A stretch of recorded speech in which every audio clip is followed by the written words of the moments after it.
Hey, if you want to get some epic anime merch that you're not going to find anywhere else, check out our online store, AnimeUproar.com. We have Escanor, Praise the Sun, Meliodas, Feel the Wrath, Bon, Love the Pain, more Escanor, more Meliodas, and other things too, so check us out, link in the description. What is up everybody, it's Animac here for AnimeUproar, and today I will be breaking down the very latest events in the story of the 7 Deadly Sins, including Diane finally getting her time to shine, although to be fair, it wasn't a lot of time, and the return of Big Daddy Sunshine at his absolute strongest.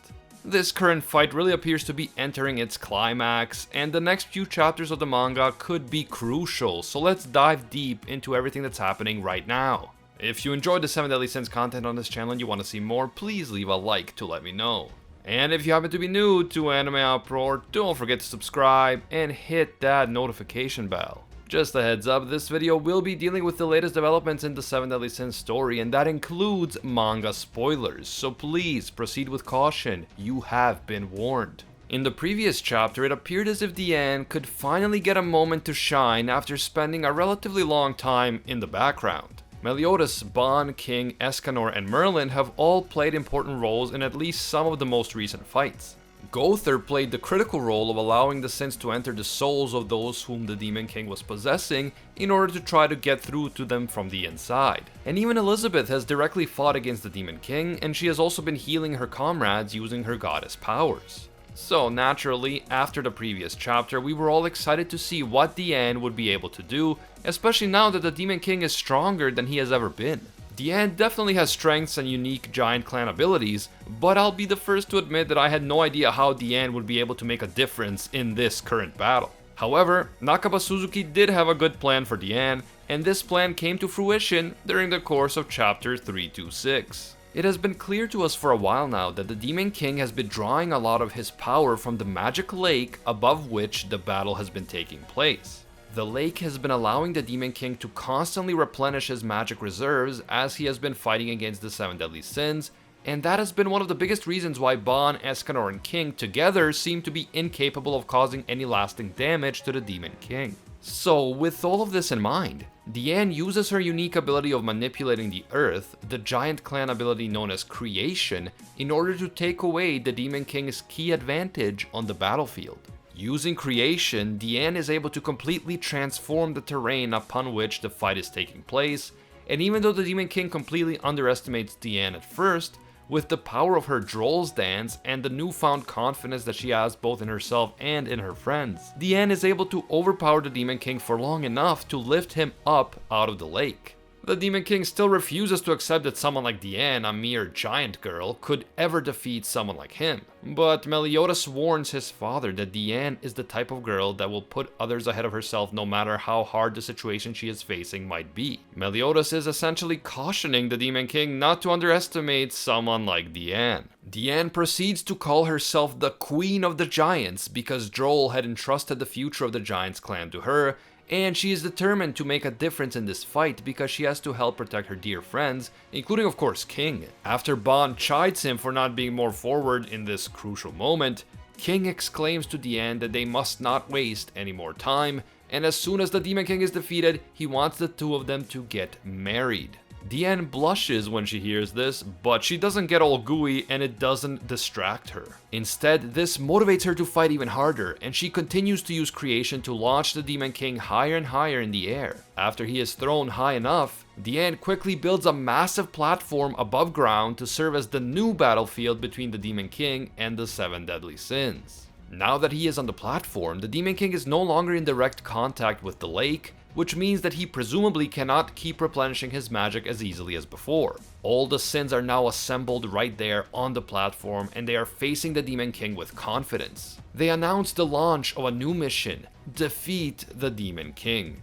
I mean, I feel like this mission has been going on for like dozens of chapters now, so I wouldn't say the mission is only being launched now, but whatever, let's go with it. The Demon King is clearly not happy about this turn of events, but he is definitely not looking scared or intimidated either. He is ready to make these insufferable creatures pay for inconveniencing him in this way. Just a side note, but at this point the Demon King really does look like a new villain from JoJo's Bizarre Adventure.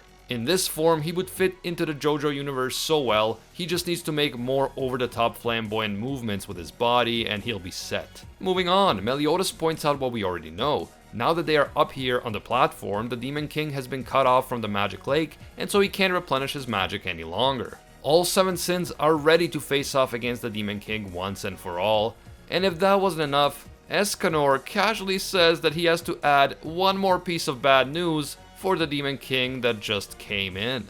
And that piece of news is that it's high noon.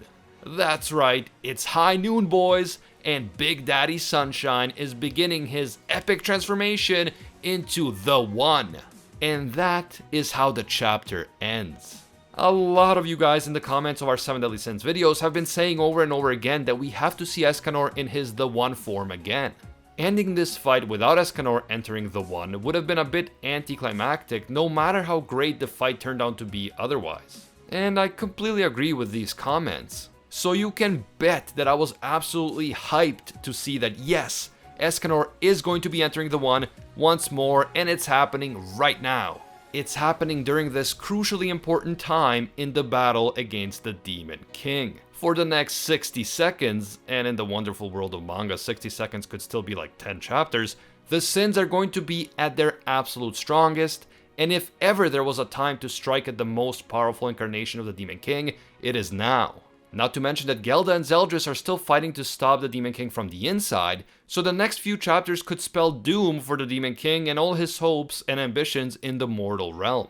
But even though it isn't looking too good for the Demon King at this point, we can't forget that things aren't really that simple. Escanor may appear to be invincible in his The One form, but as we've learned, Escanor's human body has been approaching its limit for a while now. And even though the One will make Escanor stronger in the short term, overexerting himself now could actually spell disaster for him in the long term. We know what kind of person Escanor is, and we know that when it comes to protecting his friends, he will ignore his own well-being and the limits of his body, and this could lead him to getting severely injured or even dying. With that said, my prediction is that teamwork will be crucial for the rest of this fight. Sure, we're all extremely hyped to see the One, but even Escanor in the One form will not be enough on his own to defeat the Demon King. Don't forget that Escanor in the One form could not defeat the original demon, and the original demon is considerably weaker than his creator, the Demon King, at his absolute strongest. So while I think that Escanor is definitely going to play a major role in the fight going forward, in order to win, the Sins will all need to work together. Maybe even coming up with a 7 Deadly Sins combo move like they did in the Prisoners of the Sky movie. On top of that, we also have Elizabeth there and Zeldris and Gelda on the inside, and who knows what other characters might still show up later, and I really do think that all of them will have to work together to ultimately defeat the Demon King. I don't think just Escanor, even at his strongest, or even just Meliodas at his strongest, will be enough. But who knows at this point, maybe the Demon King is just going to get wrecked by Hawk's mama, and that will be the end of it. Do let me know what you guys think. Are you excited for the glorious return of the One? And do you think that the fight is now all but over? Or are we in for more twists and turns? Let me know down in the comments. If you enjoyed this 7 Deadly Sins content on this channel, please leave a like to let me know. And if you happen to be new to AnimeUproar, please don't forget to subscribe and hit that notification bell. I want to thank our visual editor on this video, Core, for being awesome and for helping us bring more content to you here on the AnimeUproar channel. Core is one of the several editors who, through their hard work, have allowed us to produce a lot more content than we used to. So please show Core some love and follow his YouTube channel and Twitter. Both are anime-focused, quality weeb content, so be sure to check them out. I will link both of them down in the description.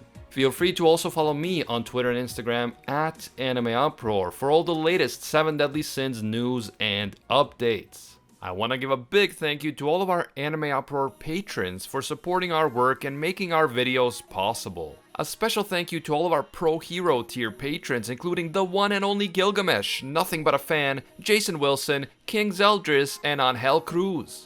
An epic thank you to all of our The One tier patrons, the ones who stand above all other clans, including Baby Ray, Ace, Ingrata, Alolan Atom, Maddie Mac, Mako Takun, and Keelan. And finally, at the pinnacle of interdimensional greatness, a tier reserved only for legends. A massive thank you to Reagan Harrison and Lord Nuxanor, disciples of Lord Twigo himself. If you enjoy our videos and you think they provide value for you, consider supporting us on Patreon, link in the description. Even a single dollar will give you access to our exclusive patron-only Discord, and your name will appear in our videos along with these amazing people. As always, thank you guys so much for watching, and until next time, see ya, Space Cowboys.